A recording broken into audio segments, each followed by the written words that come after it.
I was eating leftover lasagna cold out of a Tupperware when Brad barged into my cubicle holding a printout like he'd just found a dead body in the break room. "Your name's on the patent," he blurted. No hello, no context. Just his pale little hamster face shaking with fake corporate outrage. I blinked mid-bite. "Yeah, I wrote the thing." He looked at me like I'd confessed to setting fire to the server room. That was the beginning of the end. Let's rewind a little.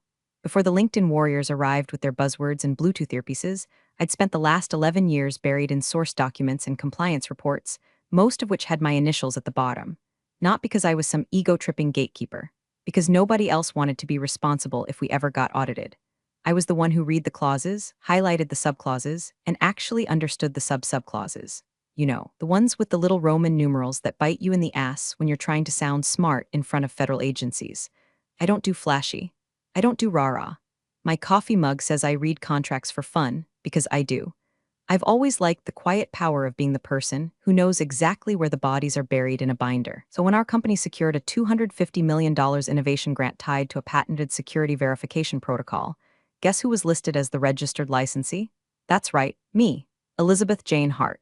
Because under the terms of the grant, the tech was to be administered by someone with both security clearance and federal grant experience.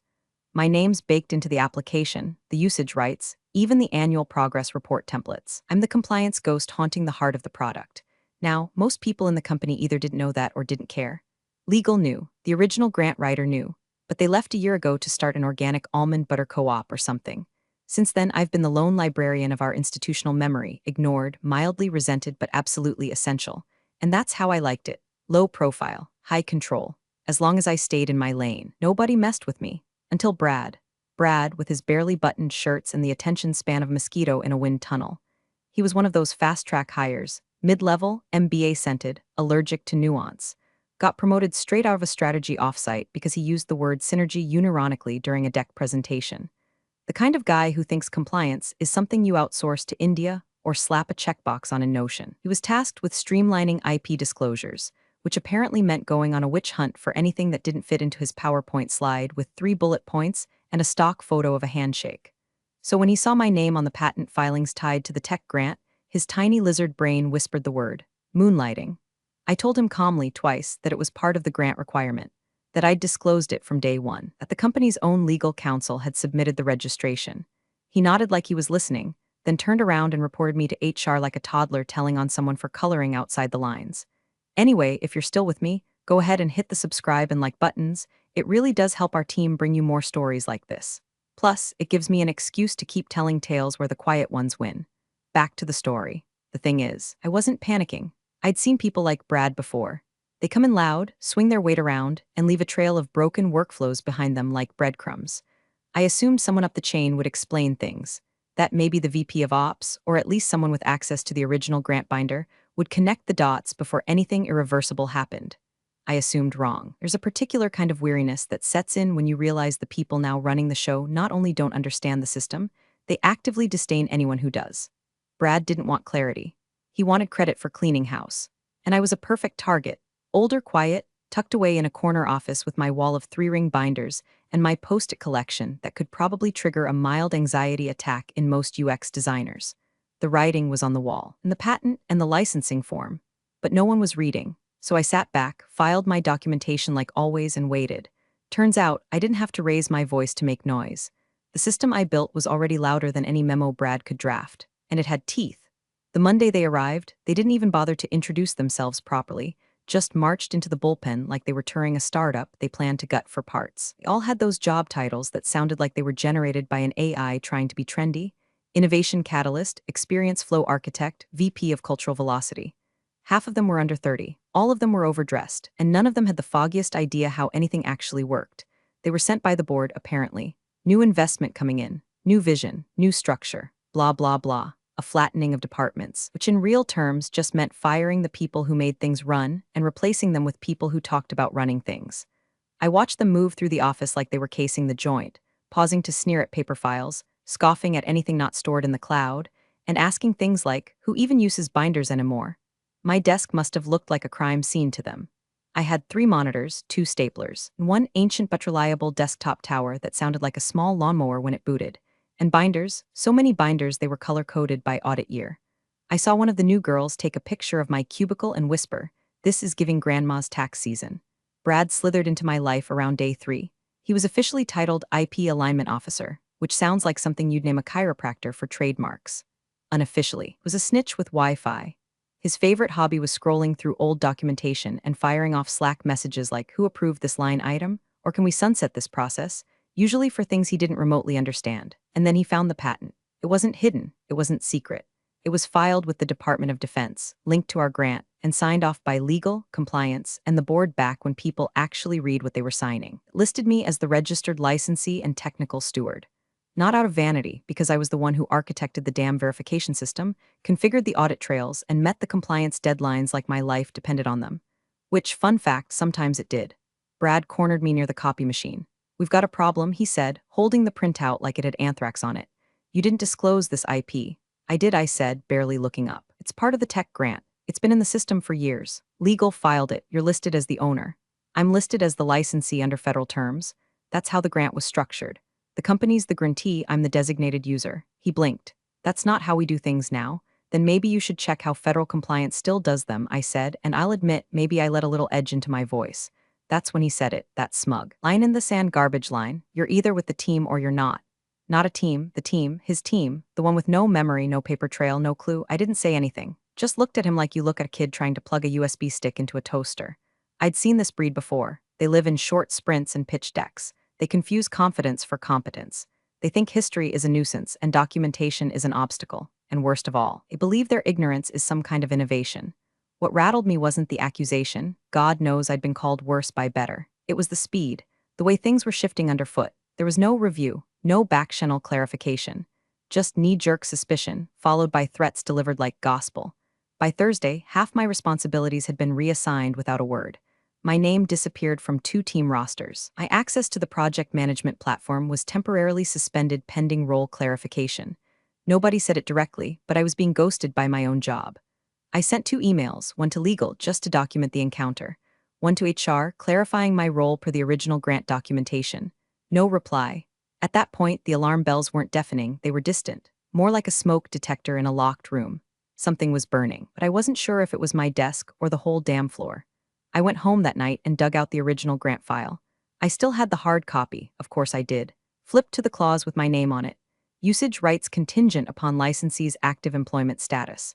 Termination of licensee shall result in immediate suspension of technology access until reassignment is approved through federal review process, 90 days minimum. 90 days. That little number sat there on the page like a slow fuse waiting to hit the dynamite. I ran my fingers over the seal. The document still smelled like toner and panic. Let them keep swinging. I wasn't going to flinch. Not yet. They didn't even have the decency to wait until the end of the day. At 2:41 p.m. on a Friday, the HR assistant, not even the director, pinged me on Teams with a cheerful, "Hey Elizabeth, can you pop into 4B for a quick chat?" "Sure, kid. Let me just pack up 12 years of institutional memory and make sure I've logged out of my own future first." Room 4B smelled like hotel soap and whiteboard markers. Brad was already sitting there, arms folded like he was bracing for turbulence on a plane he shouldn't be flying. The HR rep, Tanya, I think, though I'd never heard her speak above a whisper, looked like she wanted to disappear into her keyboard. Brad took the lead, of course. "We've confirmed a conflict of interest," he said, flat as a spreadsheet. "You failed to disclose your involvement in an external intellectual property arrangement that could compromise company security." I tilted my head. "You mean the federal innovation grant you inherited and never read?" Tanya coughed. Brad didn't blink. "Your employment is terminated effective immediately. Your badge has been deactivated." That's when the security guard stepped into the room. I looked at him. Donnie, nice guy, 2 kids, used to trade chili recipes with me in the break room, and he winced like he knew this was wrong but couldn't stop it. "You can collect your personal items under supervision," Tanya said. I started to speak. Something calm, something clarifying. But Brad cut in before I got a full breath.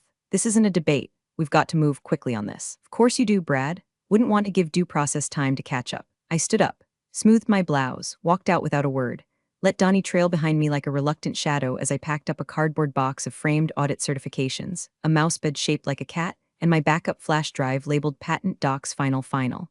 The whole floor was quiet, like the building itself was holding its breath. A few heads poked up over cubicle walls. Eyes darted back to monitors. Nobody said anything. My badge didn't work at the front exit scanner. Donnie had to override it manually. By 3:12 p.m. I was out on the sidewalk. Sun too bright. Sky too cheerful for the sucker punch I'd just taken. I didn't cry, not because I'm brave, but because I was busy thinking. There's a strange thing that happens when you've been in compliance long enough. You start to think in clauses. I could practically hear the grant agreement humming in the back of my head like a hymn I didn't know I remembered. Once home, I put the box on the kitchen table, poured myself a glass of ginger ale, sat down at my laptop, and logged into the Federal Tech Grant portal using my secure ID. The dashboard loaded. My license status. Active in good standing, I clicked through to the status change of licensee form. Checked the boxes. Ballot box with check no longer employed by grantee organization. Ballot box with check no longer authorized to act as technical steward. Ballot box with check transfer of usage rights pending federal approval. Reason for status change. Employment terminated without reassignment. Submitted. A soft chime. Then the confirmation screen loaded with a bright yellow banner across the top. Patent usage suspended pending review. Please allow 90 days for reassignment approval. There it was, in black and white. The product killing, funding freezing, clause activated truth. The technology their entire $250 million funding round hinged on was now untouchable. By firing me without reassignment or clearance, Brad had triggered the one clause I always prayed we'd never need. The emergency brake, the system lockout, the federal timeout. No access, no updates, no compliance certification, no funding close. I closed the laptop, leaned back in my chair, and for the first time in years I allowed myself a full, unfiltered exhale. They wanted fast? Fine. Let's see how fast the panic sets in. It started with a missed call at 7:43 a.m. on Saturday, then a text from an unknown number. Hey Elizabeth, this is Monica from Product Ops. Brad said there's a doc missing from the grant archive. Can you hop on a Zoom today? No salutation, no apology. Just the casual assumption that I'd still be on call for the machine that just chewed me up and spit me out. By 9:15, I'd silenced my phone. I wasn't in the mood to help them out of the grave they were so eager to dig. I made pancakes. Full-fat buttermilk ones with way too much maple syrup. Sat on the couch in my robe and rewatched an old documentary about Cold War encryption protocols. You know, the kind of cheerful thing compliance nerds do to unwind. Meanwhile, the quiet part of the storm was building inside their walls. I know how these things go. You pull one card out of the base and suddenly the whole tower's listing to one side. The product lead, Sarah, sent me a chirpy LinkedIn message around noon. Something like, hey, quick cue, do you remember where the approved compliance map lives for the authentication module? We've got a thing on Monday. Be a huge help. Ty, I didn't respond. Not out of spite, out of clarity. I wasn't theirs anymore. And if they had read even half of the documents I left behind, they wouldn't need to ask me where to find their own lifeboat. But then came the message that hit just right. The one that told me the edge of the cliff was closer than they realized. It was from the CTO. Need you to confirm Clause 7B ownership on the DoD patent. Not seeing it reflected in our current access log. Think there's a gap. Call me? Oh, honey. It's not that there's a gap. It's that you don't own the ground you're standing on. Clause 7B was the heartbeat of the patent, the verification logic, the security routing, and the federally certified framework that underpinned the entire product.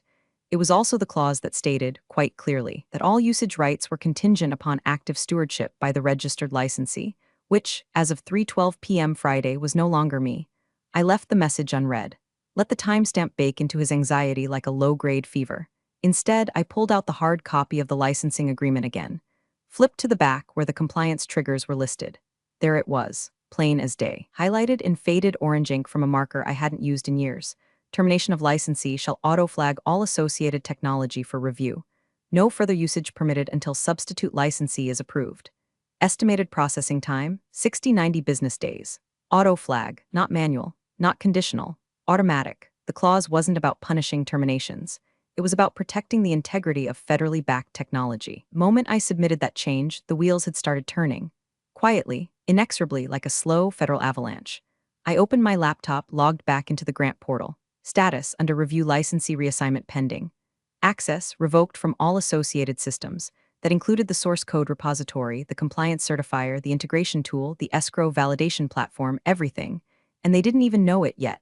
Not fully. But they would. They'd start to feel it Monday morning when the escrow checklist failed to verify a required compliance token, when the audit trail refused to update, when the grant monitor reached out to say, there's been a status change. By Sunday, they'd likely be halfway through their Slack channels, hunting through old emails like archaeologists trying to decipher hieroglyphs. But it wouldn't matter. They'd missed their window. The hammer wasn't falling fast, but it was falling, and there wasn't a damn thing they could do to stop it. I closed the file, took a long sip of my coffee, and let that grim little smile settle on my face. Let the trials begin. Monday morning bloomed like every Monday does, overpriced lattes, overconfident calendars, and a company full of people who thought they were about to become rich. I walked to the cafe 2 blocks from my apartment, the one with the chip paint and the moody barista who plays jazz even when no one's listening. I ordered my usual black coffee, extra hot, no fuss. Sat by the window. Outside, the world looked deceptively normal: joggers, buses, someone in a suit dropping their breakfast burrito into a storm drain. But inside, in a boardroom roughly 37 floors above ground level, the countdown had begun. This was the morning they'd circled in red. $250 million signing ceremony, the funding close. The culmination of months of pitch decks, staged demos, and champagne that had been chilling since last quarter. The lead investor was dialing in from New York. The board was already seated. The escrow agent had the wire queued up. I wasn't there, of course, but I didn't need to be. The system would speak for itself. Back in the cafe, I scrolled through the business news on mute. One headline caught my eye: boom in verified tech. Compliance is the new kingmaker. Oh, honey, you have no idea. I sipped my coffee and refreshed the federal portal again. Status: reassignment pending. All usage suspended. Tick, tick, tick. Meanwhile, in that plush, soundproof boardroom, I imagine Brad was already halfway into his thank you to everyone who believed in the vision nonsense, probably grinning like a boy who thought he'd gotten away with stealing the family car. The lead investor would have been nodding politely, one eye on his calendar, one finger poised over the e-signature button. And then came the moment. The escrow agent opened the compliance checklist, the one that confirmed every legally required condition for the transfer of funds. It's a simple document. 16 boxes, initials, dates, one digital signature per line. But line 5, that's the kicker. Line 5, verification of licensee in good standing for IP asset registry. That's where the machine hiccuped. That's where the silence started. I imagine the agent frowning, scrolling back up, then back down again. Hold on, he said slowly. We've got a conflict here. Pause, the kind that thickens the air like humidity before a thunderstorm. Line 5. The registered licensee status was changed as of Friday afternoon. It's flagged. Licensee not in good standing. Cannot verify usage rights. In the cafe, I took another sip. Still too hot, still perfect. They would have tried to scramble, of course. Whispered to legal. Tapped at iPads, pulled up outdated PDFs. Brad probably started saying something about legacy roles or technicalities. But there are no technicalities in federal grant compliance. Only terms. And when you break one, the whole machine stops moving. The escrow agent didn't yell, didn't accuse. He just cleared his throat and read from the terms. In the event that the registered licensee is no longer employed at the grantee organization and no approved reassignment has been filed, usage rights are suspended. Funds may not be released pending resolution. I could picture the blood draining from the CEO's face, the board shifting uncomfortably, Brad looking around like someone had just told him his house was built on a sinkhole. No alarms, no sirens, just the slow, suffocating realization that something critical had gone very, very wrong, and all of it triggered by a woman they walked past for a decade like I was part of the office furniture. I stirred my coffee absent-mindedly. The jazz had shifted to something soft and aimless. No part of me felt guilty, not even a twinge. They didn't just lose the patent. They lost the right to pretend they knew what they were doing. The first crack came in the form of a stammer, a slight hitch in the escrow agent's voice as he reread line 5 for the third time, then a nervous shuffle of papers from someone on the board. Must be a system error, the CEO said, voice already thinner than usual. He smiled, the kind of smile reserved for traffic stops and marriage counseling. I'm sure it'll clear up in a moment. It didn't. Instead, the screen refreshed. Red highlight. Status: invalid licensee not in good standing. The lead investor adjusted his glasses, leaned slightly toward the webcam. So who, he paused, slowly enunciating, was the registered licensee on the IP grant? The room went quiet. The kind of quiet that makes your skin itch. The CTO, Nathan, who usually spoke only in code and acronyms, mumbled without looking up Elizabeth Hart, product compliance. The investor's eyes narrowed. You mean the Elizabeth Hart whose employment was terminated Friday afternoon? No one answered. The CEO swallowed hard. There's got to be a workaround. Some delegation clause, or there's not, the investor said flatly. I read the grant myself before we committed. The licensee must be an active employee of the grantee. Full stop. We didn't reassign her, Nathan admitted. We didn't think. The sentence hung there like a noose. From the far end of the conference table, a junior legal intern, maybe 23, wearing a suit that didn't quite fit, spoke without raising her eyes. We didn't vet the termination list. Heads turned. She flinched under the weight of a dozen stares but continued. There was no compliance review of staff changes before Friday's layoffs. We just implemented the restructure. The CEO looked like he'd been slapped. Who signed off on that list? Brad was nowhere to be seen. Of course he wasn't. Panic spread across the room like gas leak fumes, silent, invisible, choking. One pulled out a laptop. Another whispered into their phone. Legal was already drafting a statement. PR was likely crafting a story about a technical delay and licensing clarification, but everyone knew it was already too late. The investor leaned back, eyes locked on the CEO. We can't wire anything without valid usage rights. The grant's terms are federal. There is no grace period. The CEO tried one last Hail Mary. Maybe we can reach out to her. Ask her to, she's not your employee, the investor cut in. Which means she doesn't owe you a response. Doesn't owe you anything. The silence that followed wasn't awkward, it was fatal. All those champagne bottles waiting on ice in the break room, all the bonus projections in Q2 planning, the celebration playlist someone had queued up on Spotify, gone, because they fired the wrong woman. And nobody in that room could undo it. The irony dripped off the ceiling like condensation. For years, they joked about how Elizabeth never said much, how she never wanted a seat at the table. And now, without her, the table itself had vanished.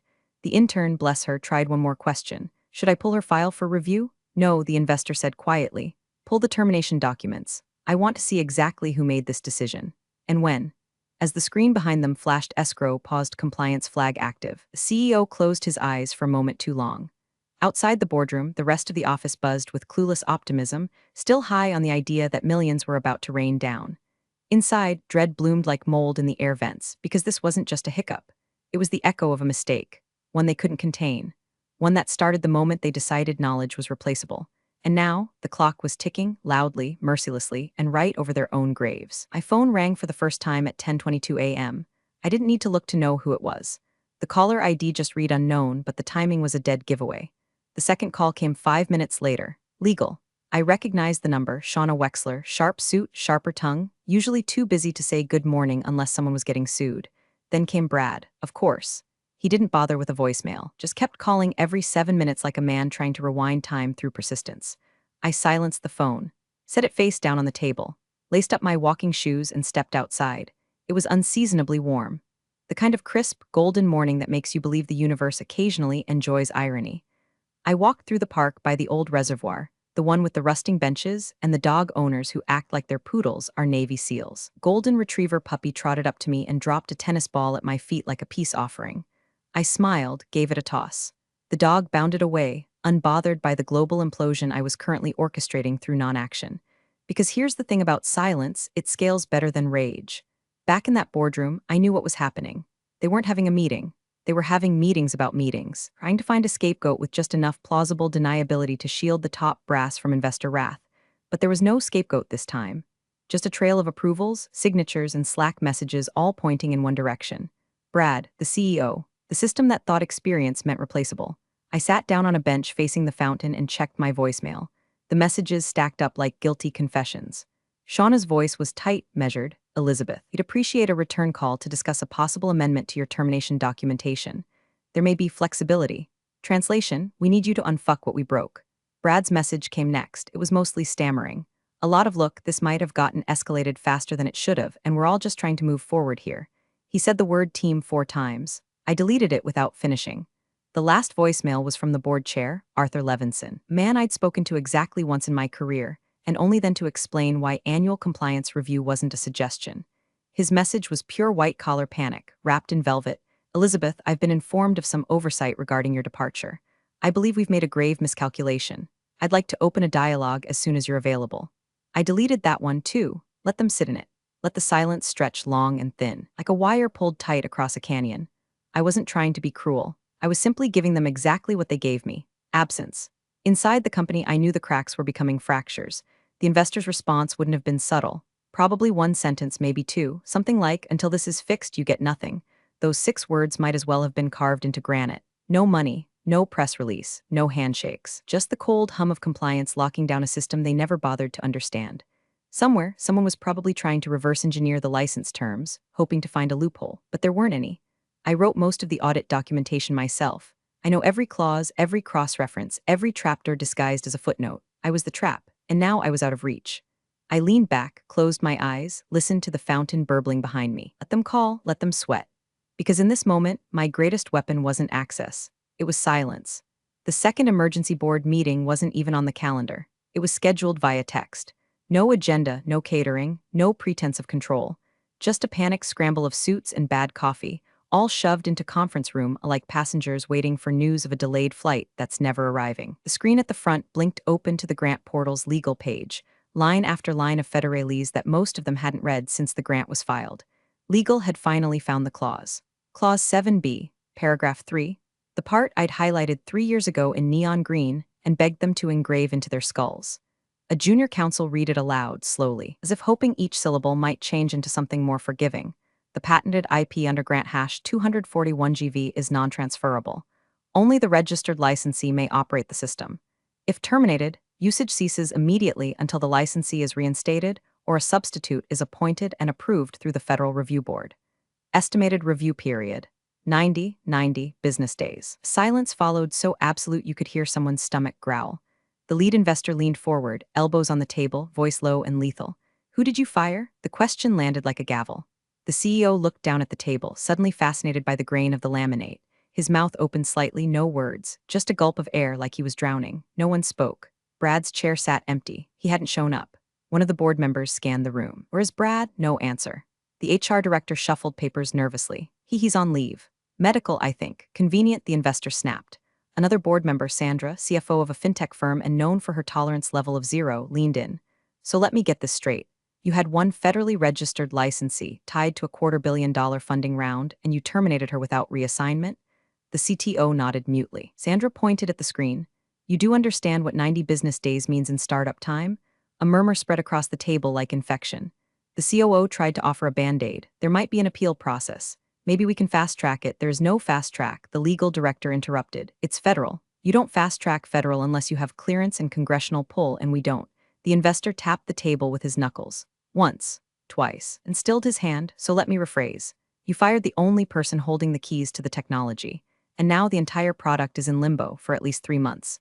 No one corrected him. He turned to the CEO, and you didn't know? The CEO finally spoke, barely above a whisper. She was quiet. I didn't realize she was quiet, the investor repeated, almost amused. And she had more power than all of you combined.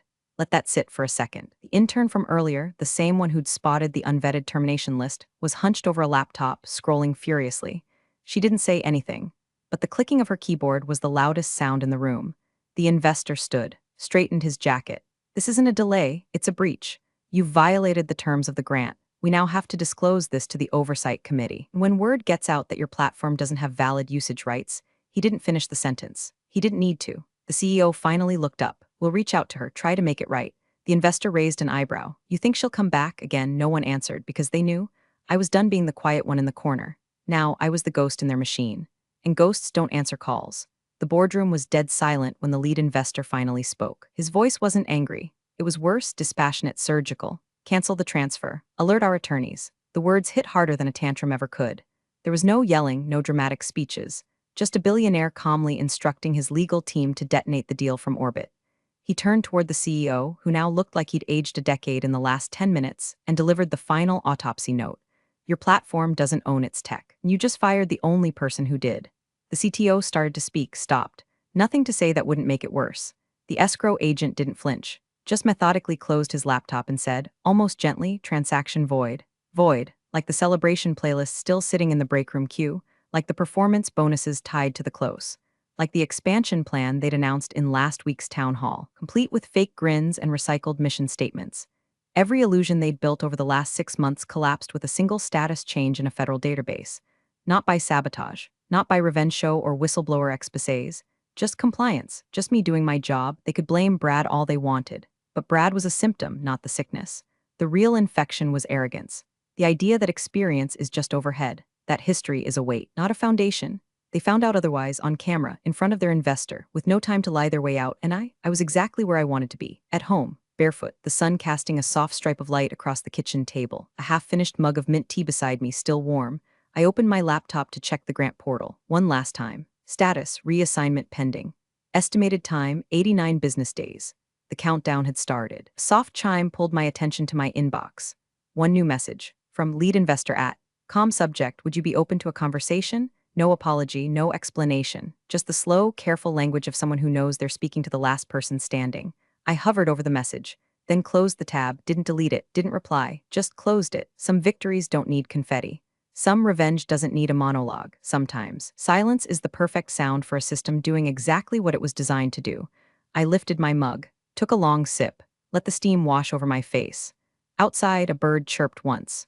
Somewhere in a boardroom, a CEO wept into his NDA, and I enjoyed my tea. You're the real MVPs of the office jungle. Thanks for watching. Smash that subscribe button, or the coffee pot might just forget your next brew.